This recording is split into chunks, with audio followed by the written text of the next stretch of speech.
At the State House this week, Governor Holcomb signed the new state budget into law, along with a handful of other bills from the legislature. But one new law is leading to a lawsuit from the governor himself, a lawsuit that the Attorney General is now asking the courts to strike down. Todd Rokita saying Friday that he thinks the new law limiting the governor's emergency powers is constitutional and says the governor's lawsuit is, quote, unauthorized. Kayla Sullivan has more.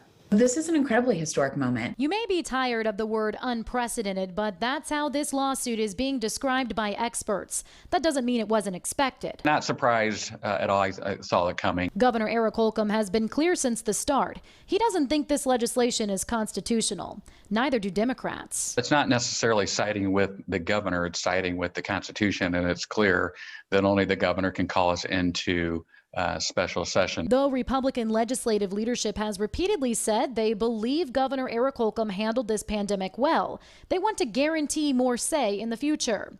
Those opposed argue during an emergency there isn't time for a part-time legislature to make these calls. You can't have 150 people trying to make these decisions that can change minute by minute, hour by hour. Indiana isn't the only state questioning the role of the governor during a pandemic, but what may be unconstitutional here could be constitutional elsewhere. And one of the really cool things about state constitutions is, of course, they're all quite different. Wilson says we should all care about this lawsuit because it will determine who makes important decisions during an emergency. We're talking about things like mask mandates or vaccine requirements. All right, and Laura's here with us now, along with the rest of the panel. Mike Murphy, Robin Winston, Tony Samuel. Let's start with former GOP lawmaker Mike Murphy. Mike, the AG put out a statement this week that really continued to complicate this already complicated legal situation. Well, you have to understand, Dan, none of this has anything to do with legal principle or the Constitution, frankly. It has to do with ambition. The governor is a lame duck governor, and the legislators and the Attorney General fear their county chairman more than they fear the governor. And that's why this challenge is happening. All right, so here is that statement from Attorney General Todd Rokita saying, in declining to authorize outside counsel to represent the governor, the Office of the Attorney General is not beset by a conflict of interest, but he says is fulfilling its core purpose, allowing state agencies to resort to the judicial system for every statute passed, he said, would foster legislative irresponsibility and unnecessarily overburden the courts into issuing essentially advisory opinions. So he's saying he doesn't give the governor permission essentially to seek outside counsel. Let's bring in Tony Samuel, the 2016 vice chair for the Indiana Trump campaign. Tony, do you agree with Mike, or do you have a different take on all this? Well, my take is this: I see it a couple different ways. It's kind of fascinating, and as a political junkie, kind of fun to watch. You know, everyone, I think, when Todd Rokita became Attorney General, we expected something to go awry between him and the governor. We didn't imagine it would be this, because we weren't sure what was on the horizon at the time. So it's just interesting. I'm not picking sides, too smart for that. But I think really the governor is doing the right thing from his perspective. He's got to stand his ground, and the legislature is as well, because you have to look at it this way. What if Indiana had a Gretchen Whitmer as governor, or an Andrew Cuomo, or a Gavin Newsom? Down the road, that's what the legislature is looking to take precautions against. And so it's fascinating to watch. I'm not sure how it'll end. Let's bring in Robin Winston, now former state party chair for the Indiana Democrats, who also played a key role in the Biden-Harris campaign. Robin, how do you see this from across the aisle? Well, first off, the other side of the aisle was in support of the governor's position and sided with him. Every Democrat did that.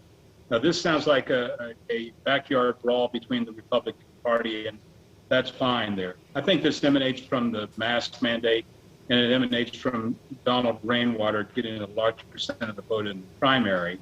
And I think that has spooked a lot of the Republican leadership.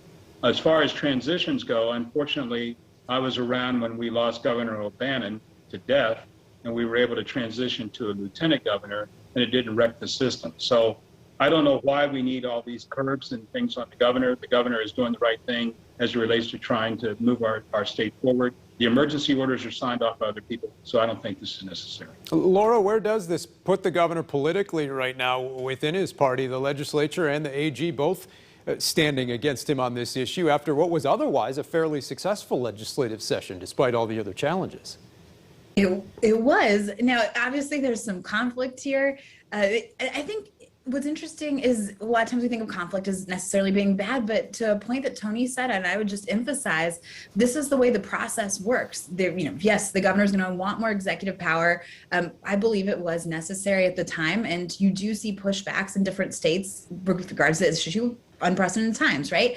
At the same time, the state legislature says, well, it can't be possibly unlimited. For Eric Holcomb, he is a lame duck governor. He's had very successful administration thus far. I don't think it puts him in any worse of a position than he necessarily was before. If he doesn't have all the support of the legislature, yes, some of the policies he wants to pass may not pass, but that's pretty typical in terms of the relationship between the governor and the state legislature. We shouldn't expect it always to be in line all the time. That's politics. That's the reality of it. And I think we're just watching it play out. Doesn't always come to this, of course. The governor going ahead with that plan to seek outside counsel. We'll see how it shakes out in court. Let's change gears now and talk about President Biden's address to Congress. He spoke at length about his infrastructure plan and the trillions that he's hoping to spend in this and other pieces of legislation. CBS News conducting a poll with YouGov right after the speech. 85% of those who watched the speech approved of what they heard. Now, we should point out, as with previous presidential addresses, those who watched were more likely to be from the same party as the president, this time by about a 35-point margin. 74% of speech watchers said they thought the president's policy proposals would help them. Laura, what do you make of those numbers? What did you make of his speech? Well, I love that you added in, of course, supporters are more likely to watch. If you don't like the president, why would you want to hear necessarily what he's going to say? And yet some people certainly do. I think the numbers are really indicative of this larger divisiveness that we see. And we've looked at Biden's polling numbers as we've come across this 100-day threshold. He's hovering right around 53%. That's still a slight majority. But when you look at who's supporting him, overwhelmingly Democrats say they love him, and equally overwhelmingly Republicans say they don't. You see this divisiveness, and we talk about bipartisanship. It's going to be very hard to do, but I think that's where it's most important. That was one of the themes that he discussed in his address to the American public in Congress, and that's going to be the hardest thing to deliver, but probably the most important in terms of bridging that gap of Americans. Mike, what were your thoughts on the speech, and how do Republicans counter the president's relatively strong approval numbers? Well, I think, first of all, I think the speech was, the thing I liked most about it was the president stood there, only used the word I 5 times, never really about himself, just saying, I'm saying this, or I said this before. He didn't make fun of any black people, Jewish people, Asian people, Arabs. He actually acted like a president, which I was amazed at and impressed with. He was inconsistent, though. He talked about buying American, and yet the masks that were handed out on the floor were KN95 masks made in China.